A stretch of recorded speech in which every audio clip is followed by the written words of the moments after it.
नमस्कार दर्शक बंधु एई भिडियो रे आपण माने जानिबा को पाइबे जेहेतु आजि ठारू तथा नवेम्बर 1 तारिख ठारू सुभद्रा योजना रे नूतन ऑनलाइन आवेदन आरंभ हेबाकु जाउची।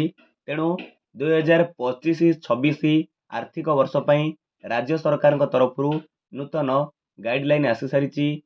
केउ माने आवेदन करि परिबे, योग्यता मानदंड कोन रहिची, अयोग्यता मानदंड कोन रहिची एवं आ गोटे कथा आपणक मन रे डाउट रहिची आमको 21 वर्ष होईची कि नाही आमे किपर जानि परिबु, अर्थात केउ मसियारू केउ मसिया भितर आपणकर जन्म होइतिले आपण माने आवेदन करि परिबे। भौणी माने सुभद्रा योजना रे आवेदन करि परिबे।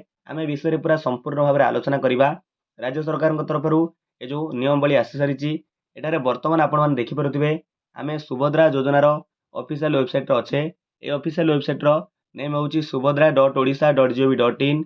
एटारे आपण तळकू स्क्रॉल करिवे। तळकू आसला पर एठार देखंतु लिखा जाइची योग्यता मानदंड। एठी अधिक सूचना उपर आपण क्लिक करंतु। आमे एठारे वर्तमान अधिक सूचना उपर क्लिक करिचे। देखंतु एठारे म आपनको प्रथम कथा देखि देबी। एठी 2025-26 जो आर्थिक वर्ष पई नियम आसी सारिची। आमे पूरा संपूर्ण विवरणीटी आलोचना करिबा। किए योग्य अटंती अर्थात केउ माने आवेदन करि परिबे, आ किए अयोग्य अटंती 21 वर्ष होइतिले 21 वर्ष बयस होइतिले मध्य सेमाने जदि आवेदन करूछंती तेबे तांकर फॉर्म मध्य आवेदन फॉर्म मध्य रिजेक्ट कर दिया जिवो, खारज करा जिवो। तेणु वीडियो को आपण माने ठीक शेष पर्यंत देखंतु सहजरे बुझी पारि। वर्तमान आमे प्रथमे योग्यता मानदंड विषय आलोचना करिबा। एठरा आपण देखि पारुथिबे लेखा जाइची एही योजनार लाभ पाइबा पई समस्त महिला हिताधिकारी निम्नलिखित योग्यता मानदंड पूरण करिबा आवश्यक। प्रथमटी होउची आवेदनकारी ओडिशार बासिंदा होइतिबा आवश्यक। अर्थात जो महिला माने सुभद्रा योजना रे आवेदन करिवे जहांकु 21 वर्ष बयस होई जाइची, जे माने अपेक्षारत थिले आवेदन करिया पई से माने ओडिशार बासिंदा होइतिबा आवश्यक। तापर एठार देखंतु खरे लिखिची आवेदनकारी एनएफएसए अर्थात नेशनल फूड सिक्योरिटी एक्ट, सेमिति एसएफएसएस अर्थात स्टेट फूड सिक्योरिटी स्कीम, जेमिति आमे कहबा जातीय खाद्य सुरक्षा जो अधिनियम रहिची बा राज्य खाद्य सुरक्षा योजनार अंतर्भुक्त होइतिबे। अर्थात तांकर परिवार रे राशन कार्ड रहितिबो। जदि कोनोसी महिला परिवार रे राशन कार्ड नाही अर्थात एनएफएसए एसएफएसएस रु से वंचित अटंती सेमाने मध्य सुभद्रा योजना रे आवेदन करि परिबे। किपरि ना तांकर परिवार रो वार्षिक आय 2.5 लाख रु कम होइतिबो, तेणु से क्षेत्र रे मध्य आवेदन करि परिबे। तापर देखंतु गरे लिखिची एही योजना अधीन रे योग्य हेबा पई आवेदनकारी बयस धार्य तारीख अनुसार 21 वर्ष बयस किंबा अधिक बा ताठू अधिक अर्थात 60 वर्ष बयस रु कम हेबा उचित। जेमिति आमे माने पूर्वरु जानिचे सुभद्रा योजना रे शामिल हेबा पई हेले बयस सीमा होउची 21 रु 60। तापर आधार कार्ड रे लिपिबद्ध होइतिबा जन्म तारीख को तांकर बयस गणना पई ग्रहण करा जिवो। तेणु आधार कार्ड रे जेउ बयस रहिची से अनुसार बयस एठी काउंट करा जिवो। आपण सबटा बड़ कथा होउची केमिति जानिबे आपणकर 21 वर्ष बयस होइची कि नाही। एठी घरे देखंतु लिखिची आर्थिक वर्ष 2025-26 पई धार्य ता 1/4/2025 तारिख सुधा। अर्थात एठारे आपनको कहूची 1 तारिख 4 मास 2025 तारिख सुधा आपणकर बा महिलांकर बयस 21 वर्ष किंबा ताठर अधिक होइतिबो एवं 60 वर्ष बयस रु कम हेबा आवश्यक। आपण मानक आउथरे कहि दउची आपणकर बयस 1/4/2025 तारिख सुधा 21 वर्ष होई जाउतिबो किंबा ताठर अधिक होउतिबो एवं 60 वर्ष रु कम होउतिबो आपण माने आवेदन करि परिबे। एठी आउ टिके सरल भाव रे बुझा जायची। तेणु आवेदनकारी जन्म तारीख 2/4/1965 ठारू 1/4/2004 पर्यंत हेबा उचित।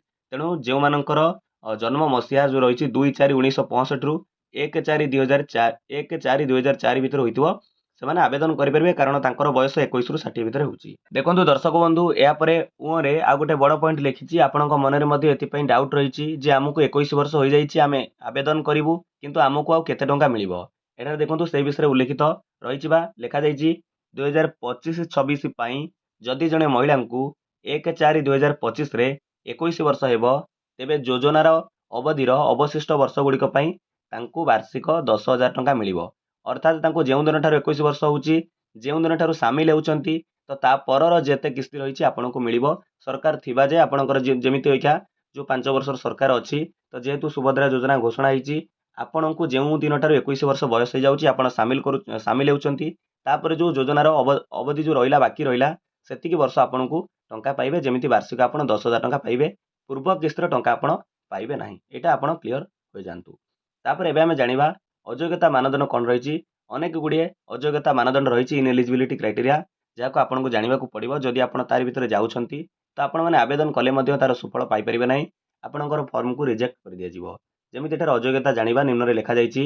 କରେ ରହିଛି ଯେଉଁ ମହିଳା ମାସକୁ ମୋଟ 1500 ଟଙ୍କା କିମ୍ବା ତାଠାରୁ ଅଧିକ କିମ୍ବା ବାର୍ଷିକ ମୋଟ 18,000 ଟଙ୍କା ବା ତାଠାରୁ ଅଧିକ କୌଣସି ରାଜ୍ୟ କିମ୍ବା କେନ୍ଦ୍ର ସରକାରୀ ସହାୟତା ଯଥା ପେନ୍ସନ୍, ଛାତ୍ରବୃତ୍ତି ଇତ୍ୟାଦି ଗ୍ରହଣ କରୁଛନ୍ତି ସେମାନେ ପାଇପାରିବେ ନାହିଁ। ଯଦି ଆପଣ କଲେଜରେ ଯେଉଁମାନେ ପଢ଼ୁଛନ୍ତି ଛାତ୍ରବୃତ୍ତି ପାଉଛନ୍ତି ସେମାନେ ଆବେଦନରୁ ବଞ୍ଚିତ ରହିବେ। ତାପରେ ପେନ୍ସନ୍ ପାଉଥିଲେ ଆବେଦନରୁ ବଞ୍ଚିତ ରହିବେ। ସେହିଭଳି ଯଦି ମାସକୁ ମୋଟ 1500 ଟଙ୍କା ପାଉଛନ୍ତି କିମ୍ବା ତାଠାରୁ ଅଧିକ ଟଙ୍କା ବା ବାର୍ଷିକ ଆପଣଙ୍କର ଯଦି 18,000 ଟଙ୍କା ହେଇଯାଉଛି ବା ତାଠାରୁ ଅଧିକ ହେଉଛି କିମ୍ବା ରାଜ୍ୟ ସରକାର କିମ୍ବା କେନ୍ଦ୍ର ସରକାରଙ୍କର ଯେକୌଣସି ସହାୟତା ଆପଣ 18,000 ଟଙ୍କାଠାରୁ ଅଧିକ ଟଙ୍କା ପାଉଛନ୍ତି ତାପରେ ଆପଣ ଏଥିରେ ଆବେଦନ କରିପାରିବେ ନାହିଁ, ଏଥିରେ ସାମିଲ ହୋଇପାରିବେ ନାହିଁ। ତେଣୁ ମୋ ଅନୁସାରେ ଏଇ ଯେଉଁ ମତଟା ଲେଖାଯାଇଛି ପୂର୍ବରୁ ମଧ୍ୟ ଥିଲା, ତାକୁ ଟିକେ ପରିବର୍ତ୍ତନ କରିବା ଆବଶ୍ୟକ। ଆପଣମାନେ ସେଥିରେ ବିଚାର କରିବେ, ଯାହା ସରକାରଙ୍କ କଥା। ତାପରେ ଖରେ ଲେଖିଛି ଜଣେ ମହିଳା ନିଜେ କିମ୍ବା ତାଙ୍କ ନିଜର ପରିବାର ସଦସ୍ୟ ଯଦି ବର୍ତ୍ତମାନର କିମ୍ବା ପୂର୍ବତନ ସାଂସଦ କିମ୍ବା ବିଧାନସଭା ସଦସ୍ୟ ହୋଇଥିବେ ତାଙ୍କ ପରିବାର ସଦସ୍ୟ ହୋଇଥିବେ ସାମିଲ ହୋଇପାରିବେ ନାହିଁ। ଯଦି ଇନକମ୍ ଟ୍ୟାକ୍ସ ପେ ହୋଇଥିବେ ଆୟକରଦାତା ହୋଇଥିବେ ପାଇପାରିବେ ନାହିଁ।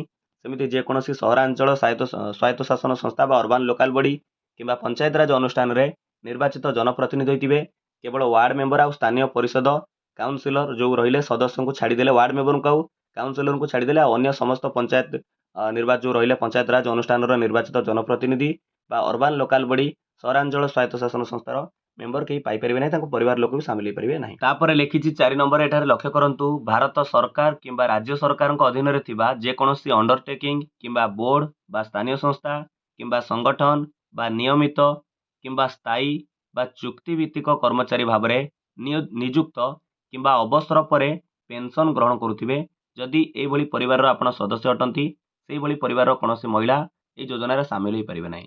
କିନ୍ତୁ ଏଠାରେ ଗୋଟେ ପଏଣ୍ଟ ଏଠି ଲେଖାଯାଇଛି ଯଦି ଏହି ଯୋଜନାର ଅନ୍ୟ ସମସ୍ତ ମାନଦଣ୍ଡ ପୂରଣ କରୁଥିବେ ତେବେ ପାରିଶ୍ରମିକ ଗ୍ରହଣ କରୁଥିବା ସମସ୍ତ କର୍ମଚାରୀ ଏବଂ ଆଉଟସୋର୍ସିଂ ଏଜେନ୍ସି ମାଧ୍ୟମରେ ଯେଉଁ କର୍ମଚାରୀ ନିଯୁକ୍ତ ହୋଇଛନ୍ତି ସେମାନେ ଏହି ଯୋଜନାର ଅଧୀନରେ ଯୋଗ୍ୟ ବିବେଚିତ ହେବେ, ଆବେଦନ କରିପାରିବେ। ତେଣୁ 5 ନମ୍ବର ପଏଣ୍ଟରେ ଲେଖିଛି ଯେକୌଣସି ସରକାରୀ ବିଭାଗ କିମ୍ବା ଅଣ୍ଡରଟେକିଂ କିମ୍ବା ବୋର୍ଡ ବା ଭାରତ ସରକାର କିମ୍ବା ରାଜ୍ୟ ସରକାରଙ୍କର ମନୋନୀତ ଯଦି ପ୍ରତିନିଧି ହୋଇଥିବେ ସେଭଳି ପରିବାରର ମହିଳା ସଦସ୍ୟ ଆପଣ ଅଟନ୍ତି ତେବେ ଆପଣ ଆବେଦନ କରିପାରିବେ ନାହିଁ। ତାପରେ ଦେଖନ୍ତୁ ଟ୍ରାକ୍ଟର, ମିନି ଟ୍ରକ୍, ଛୋଟ ବାଣିଜ୍ୟିକ ଯାନ ଏବଂ ଅନ୍ୟ ସମାନ ହାଲୁକା ସାମଗ୍ରୀ ଯାନ ବ୍ୟତୀତ 4 ଚକିଆ ମୋଟର ଯାନର ଯଦି ଆପଣ ମାଲିକ ଅଟନ୍ତି ତେବେ ଆପଣ ଆବେଦନ କରିପାରିବେ ନାହିଁ, ଆପଣଙ୍କ ପରିବାରରେ କୌଣସି ମହିଳା ଆବେଦନ କରିପାରିବେ ନାହିଁ। ତାପରେ ଆବେଦନକାରୀଙ୍କ ପରିବାରର ଜଳସେଚିତ ଜମିର ପରିମାଣ ଯଦି 5 ଏକରରୁ ଅଧିକ ଏବଂ ଅଣଜଳସେଚିତ ଜମିର ପରିମାଣ ଯଦି 10 ଏକରରୁ ଅଧିକ ହୋଇଥିବ ତେବେ ଆପଣ ମଧ୍ୟ ଆବେଦନ କରିପାରିବେ ନାହିଁ। ଏଠାରେ ଦେଖନ୍ତୁ ପରିବାର କହିଲେ ଆପଣ କ'ଣ ବୁଝୁଛନ୍ତି, ଏଠି ଲେଖିଦେଇଛି ବିଶେଷ ଦ୍ରଷ୍ଟବ୍ୟରେ ଲେଖିଛି ଏହି ଯୋଜନା ପାଇଁ ପରିବାରର ସଂଜ୍ଞା କହିଲେ ଆପଣଙ୍କର ଜାତୀୟ ଖାଦ୍ୟ ସୁରକ୍ଷା ଆଇନ ଏବଂ ରାଜ୍ୟ ଖାଦ୍ୟ ସୁରକ୍ଷା ଯୋଜନା ଯେଉଁ ରହିଛି ତାକୁ କ'ଣ କରାଯିବ ସେହି ଅନୁଯାୟୀ ଆପଣଙ୍କୁ ପରିଗଣିତ କରାଯିବ। ଏଟାକୁ ଆପଣ ଟିକେ ମନେ ରଖିବେ। ତାପରେ ଦେଖନ୍ତୁ ନିହାତି ଭାବରେ ଯଦି ଆପଣ ଯୋଗ୍ୟ ଅଟନ୍ତି ଆଜିଠାରୁ ଆରମ୍ଭ ହୋଇଯାଉଛି ସୁଭଦ୍ରା ଯୋଜନାରେ ନୂତନ ଅନଲାଇନ୍ ଆବେଦନ। ଆପଣ କିପରି ଆବେଦନ ଫର୍ମ ଫିଲ୍ଅପ୍ କରିବେ, କ'ଣ କରିବାକୁ ପଡ଼ିବ, ପ୍ରୋସିଜିଓର କ'ଣ ରହିଛି ଆପଣଙ୍କୁ ଆଉ ଗୋଟେ ଭିଡ଼ିଓରେ ସମ୍ପୂର୍ଣ୍ଣ ବିବରଣୀ ଜାଣିବାକୁ ମିଳିଯିବ। ତେଣୁ ଭିଡ଼ିଓକୁ ପାଇବା ପାଇଁ ଆପଣ ନୋଟିଫିକେସନକୁ ଅନ୍ କରି ରଖନ୍ତୁ, ସବସ୍କ୍ରାଇବ୍ କରି ରଖନ୍ତୁ, ଆପଣଙ୍କୁ ଇମ୍ପୋର୍ଟାଣ୍ଟ ଇନଫର୍ମେସନ୍ ଆମ ଚ୍ୟାନେଲ ମାଧ୍ୟମରେ ମିଳିଯିବ। ବିଦାୟ ଦିଅନ୍ତୁ, ନମସ୍କାର, ଜୟ ହିନ୍ଦ, ଜୟ ଭାରତ, ଜୟ ଜଗନ୍ନାଥ।